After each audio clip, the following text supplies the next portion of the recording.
Sir, യുവ അഭിഭാഷകയായ ശ്യാമിലിയെ senior അഭിഭാഷകൻ മർദ്ദിച്ച സംഭവം വാർത്താ മാധ്യമങ്ങളിലൊക്കെ നിറഞ്ഞു നിൽക്കുകയാണ്. ഇപ്പോൾ പ്രതിപക്ഷ നേതാവ് പറയുന്നത് ഇതിനെതിരെ, അതായത് ഒരു ചെറുവിരൽ പോലും നമ്മുടെ സംസ്ഥാന സർക്കാരോ പോലീസോ എടുക്കുന്നില്ല, അത് മനഃപൂർവ്വമാണ് എന്നുള്ളതാണ്. ഇങ്ങനെ മനഃപൂർവ്വമായിട്ട് എടുക്കാത്തതിന് അല്ലെങ്കിൽ എന്തുകൊണ്ടായിരിക്കും കാരണം? വഞ്ചിയൂർ കോടതിയിൽ നമ്മൾ പണ്ടും കണ്ടിട്ടുള്ളതാണ് ഇത്തരത്തിലുള്ള ധിക്കാരം എന്ന് പറയുന്നത്. അഭിഭാഷകർ എന്ന് വിചാരിച്ചിരിക്കുന്ന അവർ നിയമത്തിന് അതീതരാണെന്നാണ് വിചാരിച്ചിരിക്കുന്നത്.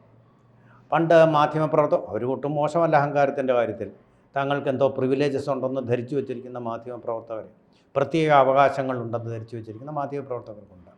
അത് ഇന്ത്യയിലില്ല, അമേരിക്കയിലുണ്ടാവാം, അവിടെ പോയാൽ കിട്ടും ആ അവകാശം. ഇവിടെ ഇല്ല.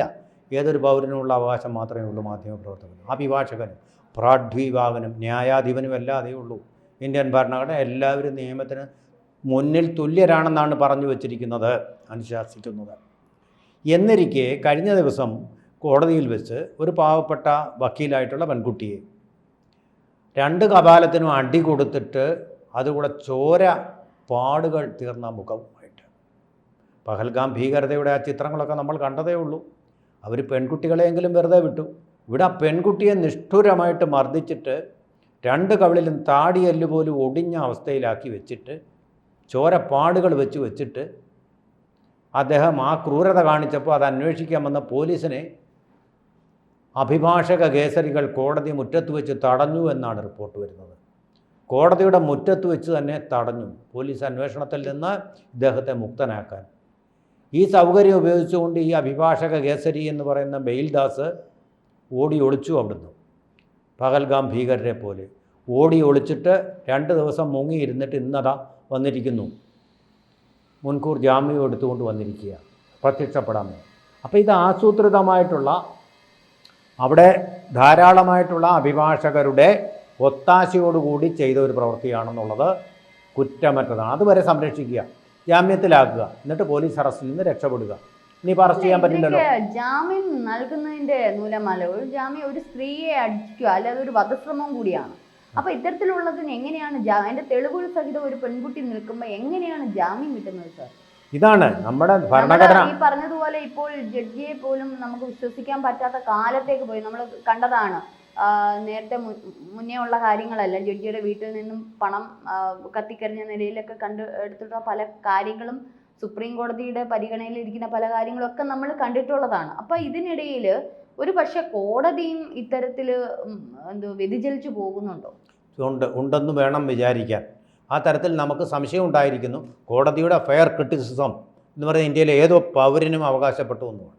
ആ അർത്ഥത്തിൽ ഞാൻ പറയുകയാണ്, സാധാരണഗതിയിൽ ഈ യശ്വന്ത് വർമ്മയെപ്പോലെ ഒരാൾ സംശയകരമായിട്ടുള്ള സാഹചര്യത്തിൽ വീട്ടിൽ നിന്ന് തൊണ്ടി കണ്ടെത്തിയാൽ അദ്ദേഹത്തെ ജോലിയിൽ നിന്ന് സസ്പെൻഡ് ചെയ്യുകയാണ് ഏത് വകുപ്പിലും ചെയ്യാനുള്ളത്. കോടതി പറയുന്നതും അതുതന്നെയാണ്. അദ്ദേഹത്തെ ജോലിയിൽ നിന്ന് മാറ്റി നിർത്തിക്കൊണ്ട് അന്വേഷണം നടത്തുക. ആ അന്വേഷണമല്ല നടന്നത്, അദ്ദേഹത്തെ ജോലിയിൽ നിലനിർത്തിക്കൊണ്ടുള്ള അന്വേഷണമാണ് നടന്നത്. അത് സാധാരണ പൗരന്മാർക്ക് ലഭിക്കുന്ന ഒരു നീതിയല്ല അവിടെ ലഭിച്ചത് എന്ന് പറയുന്നത് പോലെ തന്നെ ഇന്നൊരു സന്ദർഭത്തിൽ പോലീസ് വന്ന് ഇദ്ദേഹത്തെ കൂട്ടിക്കൊണ്ടു പോവുക.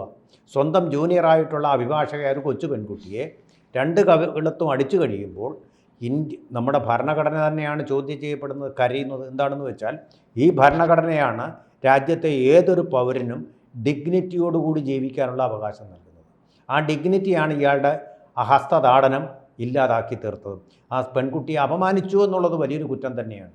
ഡീസൻസിയോടുകൂടി അവൾക്ക് ജോലി ചെയ്ത് ജീവിക്കാനുള്ള അവകാശം അവൾ ആ കോടതി വളപ്പിൽ തന്നെ ഔദ്യോഗിക കൃത്യ നിർവഹണത്തിനിടയിൽ തന്നെ നശിപ്പിച്ചു കളഞ്ഞു.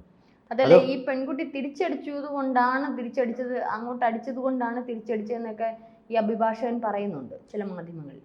തിരിച്ചടിച്ചു എന്ന് അദ്ദേഹം എപ്പോഴാണ് പറയുന്നത്? ആദ്യം പറഞ്ഞ ആരാ? ഫസ്റ്റ് എവിഡൻസ് കൊടുത്ത ആരാണ്? ഈ പെൺകുട്ടി. തിരിച്ചടിച്ചതാണെങ്കിൽ ഇയാൾ എന്തിനാണ് ഒളിച്ചോടിപ്പോയത്? ഭീരുവിനെ പോലെ ഒളിച്ചോടിപ്പോയത്? എന്നെ അടിച്ചു എന്ന് തൻ്റെ ഇടമായിട്ട് പറയാനുള്ള ധൈര്യമില്ലേ ഈ നിയമം മുഴുവൻ പഠിച്ച ഇയാൾക്ക്? എന്ത് ഭീരുത്വത്തിലാണ് ഓടിപ്പോയത്? അപ്പോൾ ഇയാൾ തെറ്റ് ചെയ്തു എന്നുള്ളതിൻ്റെ കുറ്റബോധത്തിലും പിടിക്കപ്പെടുമെന്നുള്ള പേടി കൊണ്ടും പോയതാണ്. അദ്ദേഹത്തെ മറച്ചു വെച്ചത് അവിടെ നിന്ന് അഭിഭാഷകരാണ്. അവരുടെ രാഷ്ട്രീയ ഈ ബെയിലിൻ CPM സ്ഥാനാർത്ഥിയായിട്ട് തദ്ദേശ തെരഞ്ഞെടുപ്പിൽ മത്സരിച്ചിട്ടുള്ള ഒരാളാണ്. അപ്പോൾ ഇത്തരത്തിൽ സർക്കാരിന് ഇപ്പം നമുക്കറിയാം വേടന്റെ കേസ് വന്നപ്പോഴും വനം വകുപ്പ് ഉദ്യോഗസ്ഥർക്കെതിരെയായിരുന്നു നിലപാട് വന്നിരുന്നത്. കാരണം നമുക്കറിയാം ശശീന്ദ്രൻ ഉൾപ്പെടെയുള്ള വ്യക്തികൾ വേടന് അനുകൂലമായിട്ടും വനം വകുപ്പിനെ വിമർശിക്കുന്നതുമായിട്ടാണ് നമ്മൾ കാണുന്നത്. ഇപ്പോൾ സർക്കാർ ഈ ലഹരി മാഫിയയ്ക്കും ഇത്തരത്തിലുള്ള ക്രിമിനൽസിനും വളമിടുകയാണോ ചെയ്യുന്നത്? തീർച്ചയായിട്ടും അത് തന്നെയാണ്. അവിടെ ആ വേടന് എതിരായിട്ട് കേസെടുത്ത ഫോറസ്റ്റ് ഉദ്യോഗസ്ഥനെ ശിക്ഷിച്ചത് അയാളൊരു കുറ്റവും ചെയ്തിട്ടില്ലെന്ന് ശശീന്ദ്രനും അറിയാം. പക്ഷേ വേടന് കുറച്ച് പോപ്പുലാരിറ്റി ഉണ്ട്. ആ പോപ്പുലാരിറ്റി എന്ന് പറയുന്നത് അദ്ദേഹം ഗഞ്ചാവും മയക്കുമരുന്നും ഒക്കെ അയച്ചെങ്കിലും പിന്നാക്ക വിഭാഗങ്ങളുടെ പിന്തുണയാണ്. ആ പിന്തുണ ന്യൂനപക്ഷങ്ങളുടെയും ആ പിന്തുണ തങ്ങൾക്ക് വേണം എന്ന് അദ്ദേഹത്തിന് ആരോ പറഞ്ഞു കൊടുത്തിട്ടുള്ളത് കൊണ്ടാണ് അദ്ദേഹം ആ നടപടിയെടുത്തതെന്നുള്ളത് വളരെ വ്യക്തമായിട്ടുള്ള കാര്യമാണ്. ആ വോട്ട് ബാങ്കിന് വേണ്ടി ചെയ്ത നീചകൃത്യമാണ്. അവരുടെ കൃത്യനിർവഹണത്തിൽ നിന്ന് പോലീസിനെ ഡിമോറലൈസ് ചെയ്യുകയാണ്, ഫോറസ്റ്റ് ഉദ്യോഗസ്ഥരെ ഡിമോറലൈസ് ചെയ്യുകയാണ് ചെയ്തിട്ടുള്ളത്. അവർ വേണം അരിക്കൊമ്പൻ വരുമ്പോഴും അതുപോലെ തന്നെ പുലി വരുമ്പോഴും ഒക്കെ അവരിൽ നിന്ന് ജനങ്ങളെ രക്ഷിക്കേണ്ട അവരെ ഡിമോറലൈസ് ചെയ്യുകയാണ് ചെയ്തത്. ഈ തെറ്റുകളും അതുപോലെ തന്നെ ജാതി ഭീകരതയുടെ സന്ദേശങ്ങൾ നൽകിക്കൊണ്ടിരിക്കുന്ന ആളാണ് വേടൻ എന്നും പറഞ്ഞു വരുന്നത് നമുക്കറിയില്ല. നമ്മളതിലേക്ക് അതിൻ്റെ മെറിറ്റിലേക്കും ഡിമെറിറ്റിലേക്കും പോകുന്നില്ല. പക്ഷേ നമ്മളിപ്പോൾ ഏതൊരു സാമൂഹിക വിപത്തിനെതിരെ വലിയ ക്യാമ്പയിനുകൾ സ്കൂൾ തലങ്ങളിൽ, സിനിമാശാലകളിൽ, സാംസ്കാരിക ലോകത്ത് ഒക്കെ ആഞ്ഞ് കത്തിച്ചു കൊണ്ടിരിക്കുന്നു. അതിൻ്റെ ദീപത്തെ തന്നെ കെടുത്താൻ പര്യാപ്തമായ രീതിയിലുള്ള ഒരു ആനുകൂല്യമാണ് ഇപ്പോൾ വേടനിൽ ലഭിച്ചിരിക്കുന്നത്. തെറ്റ് ചെയ്തു, അത് അദ്ദേഹം സമ്മതിക്കുകയും ചെയ്തു. കുട്ടികളോട് അത് ചെയ്യരുതെന്നും പറഞ്ഞു. എന്നിട്ടും അതിൻ്റെ പേരിലൊന്നും ഒരിളവും കൊടുക്കാൻ ഗവൺമെൻറ്റിന് അധികാരമില്ല. അതിന് അധികാരമുള്ളത് കോടതിക്ക് മാത്രമാണ്. സാമൂഹികമായിട്ടുള്ള ഒരു അനാചാരം അല്ലെങ്കിൽ ഒരു തെറ്റ് അദ്ദേഹം ചെയ്തിരുന്നു എന്നുള്ളത് അദ്ദേഹത്തെ വേഷം കെട്ടിച്ചുകൊണ്ട് ഗവൺമെൻറ് പരിപാടികൾ ഇറക്കാനുള്ള ലൈസൻസ് ആകുന്നില്ല. തെറ്റാണ്. തെറ്റായിട്ടുള്ള മാതൃകയും തെറ്റായ ചുവടുവെപ്പും തെറ്റായ പാഠവുമാണ് ഗവൺമെൻറ് നൽകിയത്. അപ്പം നമുക്ക് ഇതുപോലെ ഗ്ലാമറുള്ളവരായി തീരാമല്ലോ, ഈ മയക്കുമരുന്ന് അടിച്ചെന്നൊരു ചിന്താഗതി കുട്ടികളിൽ വന്നാൽ തെറ്റ് പറയേണ്ട കാര്യമില്ല. എന്നതുപോലെ തന്നെ നമുക്ക് അഭിഭാഷകരായി തന്നാൽ നമുക്ക് ഏത് പെൺകുട്ടിയെ അടിക്കാമല്ലോ, നമ്മളെ പ്രൊട്ടക്റ്റ് ചെയ്യാൻ ഈ അഭിഭാഷക സംഘടനകളുടെ സംഘടിത ശക്തി ഉണ്ടാകുമല്ലോ എന്നുള്ളൊരു ബോധം വരുമ്പോൾ അത് ഈ പെൺകുട്ടികൾക്കെതിരെയുള്ള ഈ അതിക്രമങ്ങൾക്ക് കൂടുതൽ ശക്തി പകരും. ഇതിൽ നിന്നൊക്കെ പെൺകുട്ടികൾക്ക് നീതി കൊടുക്കേണ്ട അഭിഭാഷകർ തന്നെ ഇങ്ങനെ പെരുമാറുമ്പോൾ അവിടെ മാതൃക വളഞ്ഞു പോവുകയും തിരിഞ്ഞ് വളയുകയുമാണ് ചെയ്യുന്നത്. ഈ പറയുന്നത് വളരെ പ്രധാനപ്പെട്ട ഒരു കാര്യമാണ്. ശരിയായ മാതൃകകൾ കാണിക്കേണ്ട സ്ഥാപനങ്ങളാണ് മാധ്യമങ്ങളും അതുപോലെ തന്നെ ഈ കോടതിയിലെ അഭിഭാഷകരും. അവിടെ തന്നെയാണ് ഈ ക്രൂരമായ അനീതി ഈ പെൺകുട്ടിക്ക് പേറേണ്ടി വന്നിട്ടുള്ളത്. അത് വളരെ കഷ്ടമായിട്ടുള്ളൊരു കാര്യമാണ്. ജൂനിയറായിട്ടുള്ളൊരു വക്കീൽ, അവരുടെ തൊഴിൽ, അവൾ അടിച്ചു എന്ന് പറയുന്നു, പറയട്ടെ, കോടതിയിൽ അതിന് തെളിവ് ഹാജരാക്കട്ടെ. ഇതുവരെ ഒരു തെളിവും ഹാജരാക്കിയിട്ടില്ല. ശരിക്കും പറഞ്ഞാൽ ഈ കാര്യങ്ങൾ സർക്കാരൊക്കെ നേരിട്ടാണ് ഇടപെടേണ്ടത്. സർക്കാർ അനുകൂലി ആയതുകൊണ്ടാണോ ഈ പോലീസ് വൈകുന്നതും? കാരണം പോലീസിന് അന്ന് തന്നെ പിടിക്കാം, അപ്പം അദ്ദേഹത്തിന്റെ ഫോൺ ട്രാക്ക് ചെയ്തൊക്കെ പിടിക്കാവുന്നതേ ഉള്ളൂ. പക്ഷെ അതൊക്കെ പിടിക്കാതെ ഇദ്ദേഹത്തിന് സമയം അനുവദിച്ച് മജിസ്ട്രേറ്റിൽ നിന്ന് ഇത്തരത്തിലുള്ള ഒരു പക്ഷേ കൊടുത്ത FIR ഉൾപ്പെടെ, അല്ലെങ്കിൽ ഇദ്ദേഹം പറയുന്നത് മാത്രമായിരിക്കില്ലല്ലോ കേൾക്കുന്നത്, അപ്പോൾ ഈ മറുഭാഗത്തെയും കൂടെ കാര്യങ്ങൾ കേട്ടിട്ടായിരിക്കുമല്ലോ ജാമ്യം അനുവദിക്കുന്നത്. എങ്ങനെയാണെന്നുള്ള എനിക്കതിൻ്റെ നിയമ കാര്യങ്ങൾ എനിക്കറിയില്ല.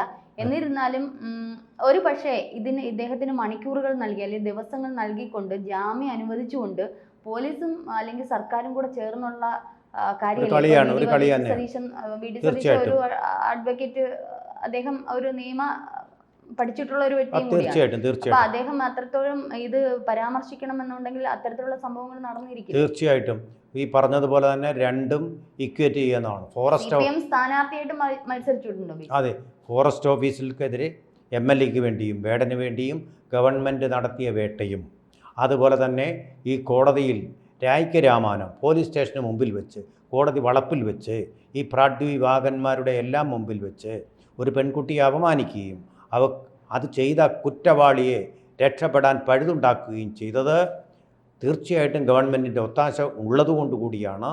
അതിൽപ്പെട്ട അഭിഭാഷകനും അദ്ദേഹത്തെ സഹായിച്ച അഭിഭാഷകരും കേരളം ഭരിക്കുന്ന കക്ഷിക്ക് കൂറുള്ള വക്കീലന്മാരായതുകൊണ്ടാണ്. ആ ഒരു സംഘടിത ശക്തി അവിടെ തെറ്റായ മാതൃകകൾ സമൂഹത്തിന് മുമ്പിൽ വയ്ക്കുന്നത് അതൊരു തരം ഫാഷിസം തന്നെയാണ്. സ്ത്രീകൾക്ക് ഈ പറഞ്ഞതുപോലെ ജോലി ചെയ്യുന്ന സ്ഥലങ്ങളിലും സുരക്ഷിതമല്ല എന്നുള്ളതല്ലേ ഒരുപക്ഷെ CPM പാർട്ടി ഏറ്റവും കൂടുതൽ ഉന്നം വയ്ക്കുന്നത്? സ്ത്രീ സുരക്ഷ എന്ന് പറയുമ്പോൾ ഇപ്പോൾ വന്ന് സ്ത്രീകളുടെ പ്രാക്ക് വാങ്ങിച്ചുകൊണ്ടിരിക്കുകയല്ലേ ആശാ വർക്കേഴ്സ്, CPO, വിദ്യാർത്ഥികളുടെ നിരവധി സ്ത്രീ ശാപങ്ങൾ വാങ്ങിച്ചു കൂട്ടുന്ന ഒരു പാർട്ടിയായി മാറിയിരിക്കുകയല്ലേ CPI? സ്ത്രീ വിരുദ്ധതയാകട്ടെ, മയക്കുമരുന്ന് ഉപഭോഗമാകട്ടെ, അതുപോലെ തന്നെ സ്ത്രീകൾക്കെതിരെയുള്ള കുറ്റകൃത്യങ്ങളാകട്ടെ, എന്തു വലിയ കുറ്റങ്ങളായാലും അത് ചെയ്തയാൾ അല്ലെങ്കിൽ അതിൻ്റെ പിന്നിലുള്ള ആൾ എന്ന് പറയുന്നത് കമ്മ്യൂണിസ്റ്റ് പാർട്ടിയുടെ കേഡറിൽപ്പെട്ട ഒരാളാണെങ്കിൽ, അല്ലെങ്കിൽ അതിൻ്റെ സർവീസ് സംഘടനയിൽപ്പെട്ട ഒരാളാണെങ്കിൽ അത് തേച്ചുമാച്ച് കളയുകയും അദ്ദേഹത്തെ ജ്ഞാനസ്നാനം ചെയ്യുകയും ചെയ്യുന്ന തരത്തിലുള്ള ഒരു സോഷ്യൽ എഞ്ചിനീയറിംഗ് ആണിപ്പോൾ കേരളത്തിൽ നടന്നത്.